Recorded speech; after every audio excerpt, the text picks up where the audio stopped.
ngadto sa atong puloy anan.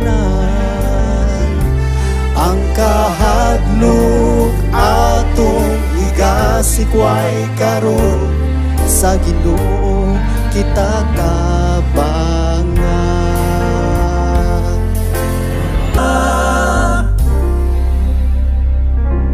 Kita maglipayay samtang magapanaw ngadto sa atong puloy anan.